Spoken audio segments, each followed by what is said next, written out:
Welcome to the Chief of Cybersecurity podcast, where we discuss relevant information concerning the cybersecurity workforce, business development, and best practices, made possible by CISSP. Learn more at CISSP.net. And for a list of authorized publications, visit DewayneHart.com. And now, here's your host, Dewayne Hart.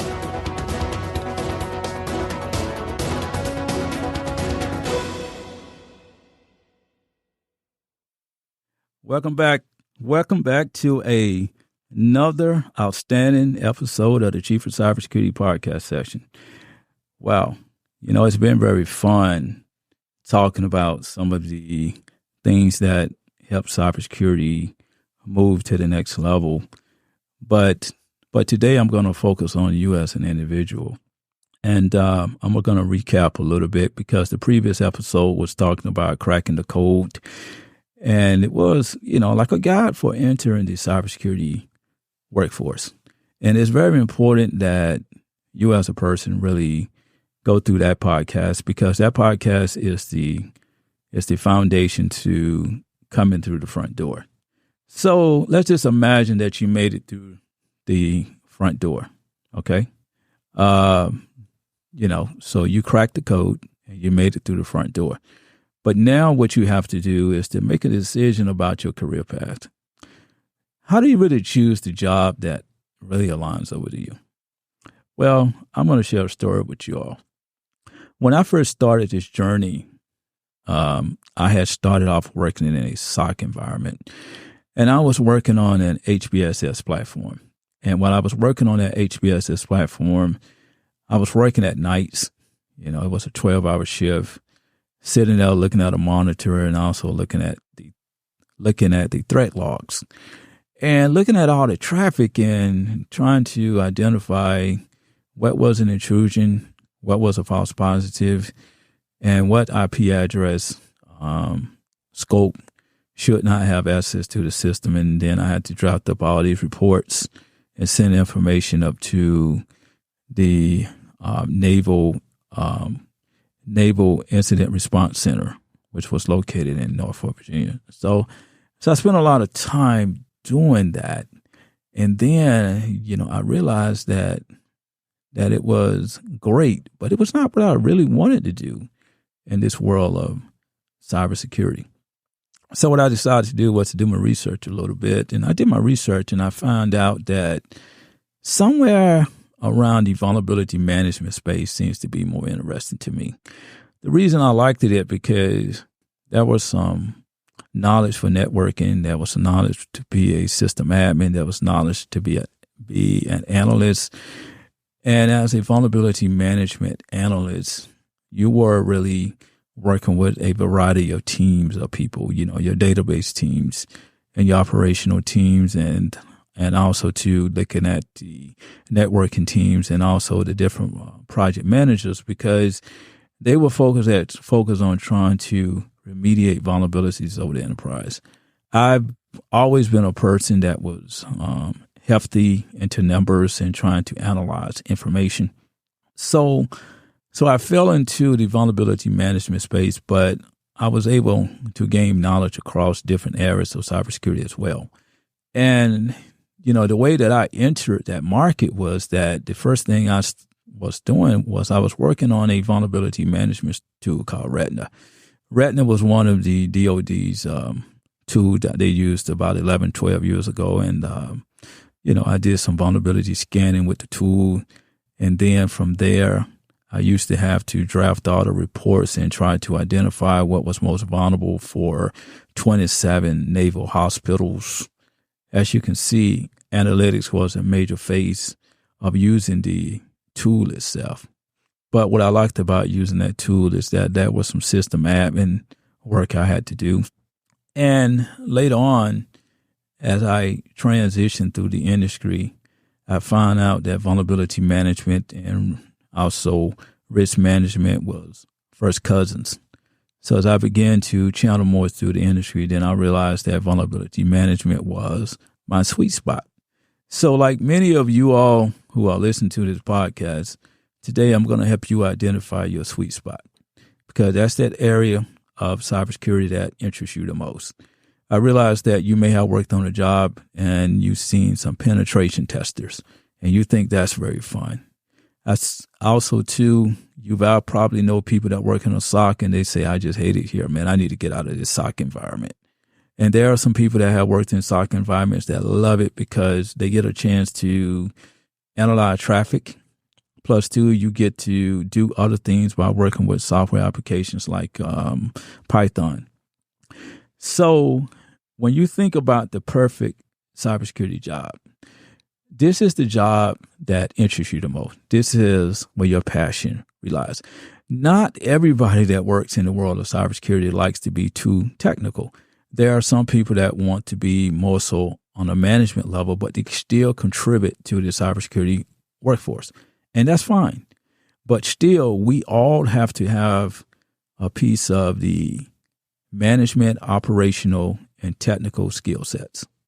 Now, I'm not saying you need to be a guru in all three, but you have to have skill sets in all three to survive through the industry. So let's talk about the first thing out of the door about finding your perfect cybersecurity job. It's a job ad. Here goes the way you look at a job ad. Look at a job ad as something that was drafted together on a possibility or maybe this is everything they want for the job, right? Because a job ad is not all inclusive. You may see a lot of information on those job ads, but you know what? That was put together based on the best case of trying to find the best candidate. So when you look at a job ad, do not be afraid. And also, too, do not overly inflate your resume so that you can meet that job as well. All right. So you be truthful to yourself. Now, job ads are on all of your job portals like LinkedIn. You can go to Indeed, you can go to Dice, Monster, and also Zip Recruiter, and you can find some job ads. Now, what most people like to do is to try to match their resumes to job ads. Let's just say this. I'm just going to give you a secret here. If your skill sets match the job, and if your skill sets are not documented on your resume, yes, go do it. But if you don't have those skill sets, don't put it on your resume, because you have to understand that when a job ad has something like programming, what they're looking for is someone that has a background in software programming. So you probably have been through a degree program and you have the experience as far as a degree program, but you may not have the professional experience. But you can put it down on your resume that you have college education, or maybe you have a lab at home that you use for software programming and you learn Python, but you have not professionally worked on that platform on a job. This is the system of honesty here. So when you look at your resumes, do not inflate your resumes. This is the key to finding that perfect job, because you have to remember, if you overinflate your resume, it eventually will be seen when you get hired. So that's very important. Next thing you want to talk about, or pretty much the things that you need to know, is your interview skills. Tell the truth.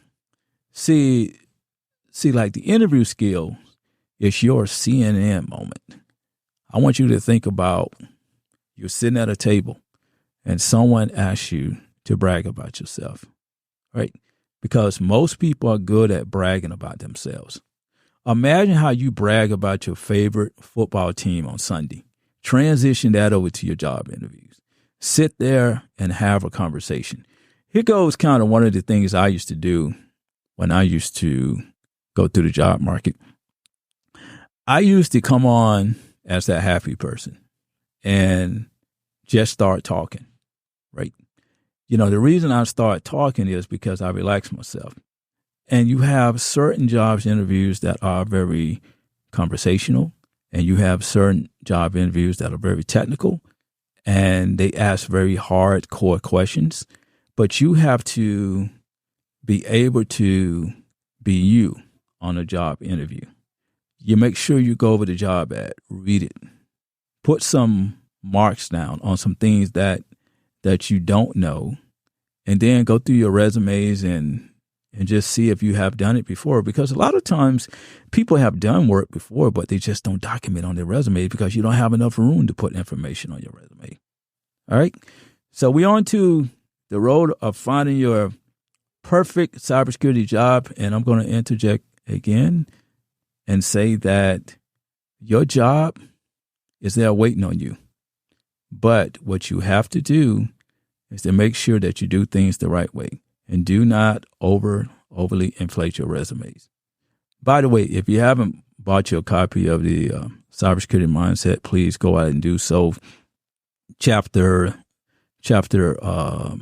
17 talks about workforce modernization, which is very important. So, make sure you go in there and learn more about that as well too, because workforce modernization is really good, and it talks about how the workforce is moving, and just some of the things you can do to help the workforce channel yourself. So workforce modernization goes far beyond just the certifications and the education, but how do you work together as a team? Here goes the next step here for your perfect cybersecurity job. What's your passion? Are you analytical, or are you better set to be a manager? See, now these are the questions that you have to ask yourself, because there are things that drive people and to help people become very successful in this cybersecurity industry. Part of what helps you to be successful is to have that passion. I've actually known people that work in a SOC environment and they hate it. Then I've known people that work in a SOC environment that are very passionate about the work they do because they involved with so much, because they get to work with different tools like Axonius, maybe Splunk, maybe Tenable, and you get to run scans. You get to do a variety of things.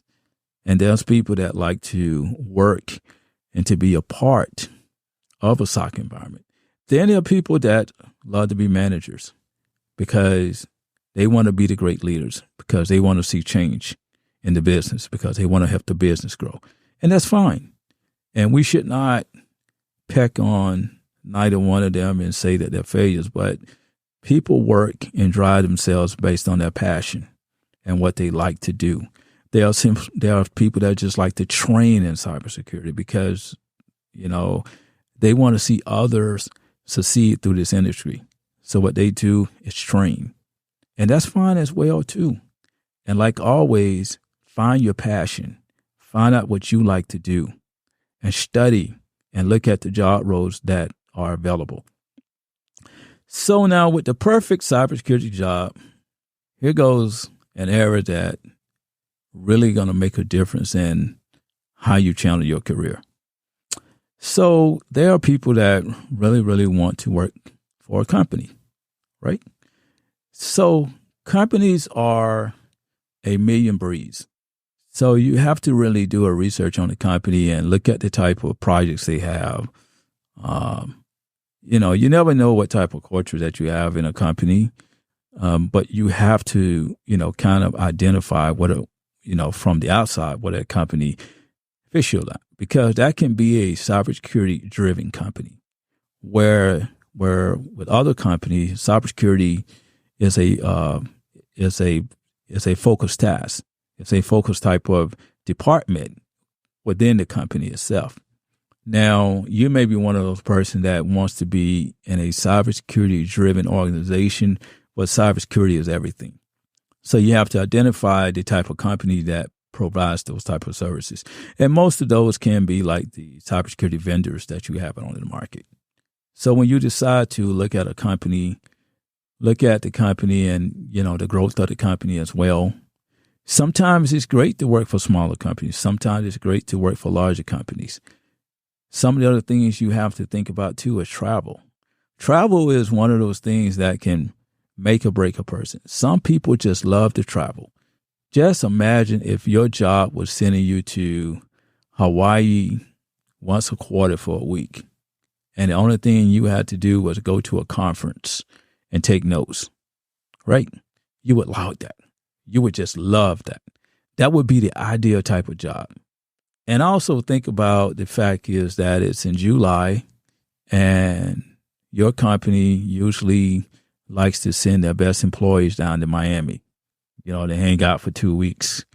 But your sole purpose in Miami is to go to lunch with different clients and have conversations and to hang out with the clients on the beach and to ride the different yachts and the boats down in Miami so that, you can sell your company to those clients. So that sounds like a lot of fun. Now, that may be you, and you may be that type of person. Then you have people that just prefer to work in an office and to do cybersecurity work and to come in at 8 and be going at 5 every day, right? And then there's others that like to engage work and they never stop working. So what you have to do is define your passion and find out the job that fits you based on your passion. One of the other things that I want to bring up is the government. So certain people feel safer when they work for the government, right? Because the job security issue. Now that's fine. And people that work for the government may not be overly excited about pay. And then there's certain people that feel they don't want to work for the government but they realize if they go and work as a contractor or either work in the private sector, that the salary is probably higher. But that depends on you as a person and what is that you desire to do. Because I would never tell anyone, oh, well, you go work for the government or you work for this company. No. What is your passion? What is it that you want to do? Because your ultimate goal is to be happy.